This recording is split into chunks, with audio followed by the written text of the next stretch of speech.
Hi, I'm Craig with ApplianceVideo.com.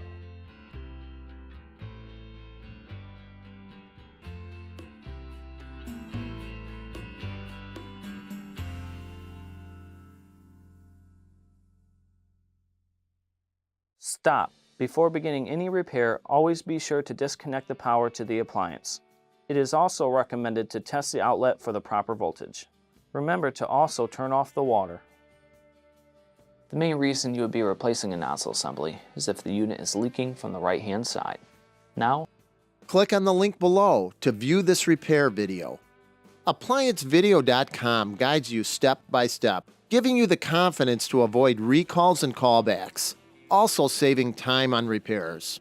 Whether you're up against an uncommon repair or the latest appliance on the market, our videos have been created with you in mind. Our growing library of videos have been produced using our factory-certified technicians who have extensive infield experience over the past 30 years. ApplianceVideo.com provides high-quality repair videos that anyone can follow, regardless of their skill level. We are here to help. Click on the link below to view this repair video and let us help you do it right the first time.